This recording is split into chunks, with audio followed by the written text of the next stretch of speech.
കണ്ണൂർ ജില്ലയിലെ ആയിക്കരയിലാണ് അറക്കൽകെട്ട് മ്യൂസിയം സ്ഥിതി ചെയ്യുന്നത്.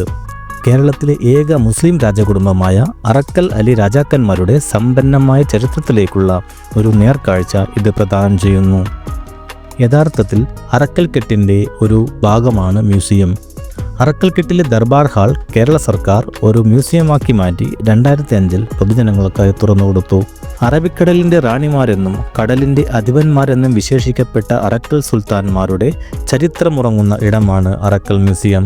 നൂറ്റാണ്ടുകൾ പഴക്കമുള്ള ഈ കൊട്ടാരക്കെട്ടിനുള്ളിൽ കേരളത്തിൻ്റെ സമുദ്ര വ്യാപാരത്തിൻ്റെയും ധീരതകളുടെയും കഥകളുണ്ട്. കോലത്തിരി രാജവംശത്തിൻ്റെ കാലഘട്ടത്തിൽ രൂപം കൊണ്ടതാണ് അറക്കൽ സ്വരൂപം. ഇവിടുത്തെ ഭരണാധികാരികളിൽ പുരുഷന്മാരെ അറക്കൽ അലി രാജ എന്നും സ്ത്രീകളെ അറക്കൽ ബീവി എന്നും വിളിക്കുന്നു. മരുമക്കത്തായം പിന്തുടർന്നിരുന്ന ഈ രാജവംശത്തിൽ സ്ത്രീകൾക്ക് വലിയ പ്രാധാന്യമാണ് നൽകിയിരുന്നത്. ഡച്ചുകാരുമായും പോർച്ചുഗീസുകാരുമായും ബ്രിട്ടീഷുകാരുമായും ഒരേ സമയം കച്ചവടത്തിലും യുദ്ധത്തിലും ഏർപ്പെട്ട ചരിത്രമാണ് അറക്കലിൻ്റേത്. അറക്കൽ കൊട്ടാരത്തിൻ്റെ ഒരു ഭാഗമായ കെട്ടുക്കലാണ് ഇന്ന് മ്യൂസിയമായി സംരക്ഷിച്ചിരിക്കുന്നത്. ഇവിടെ നമ്മെ വരവേൽക്കുന്നത് രാജകീയ പ്രൗഢി വിളിച്ചോതുന്ന അമൂല്യ ശേഖരങ്ങളാണ്. ശത്രുക്കളെ നേരിടാൻ ഉപയോഗിച്ചിരുന്ന പുരാതന വാളുകൾ, കത്തികൾ, കുന്തങ്ങൾ എന്നിവ ഇവിടെ കാണാം.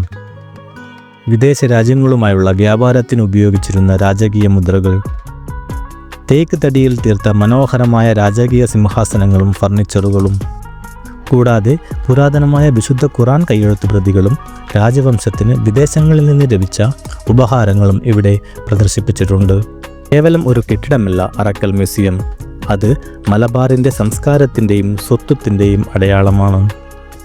കണ്ണൂരിലെത്തുന്ന ഏതൊരു സഞ്ചാരിയും തീർച്ചയായും സന്ദർശിക്കേണ്ട ഒരിടം.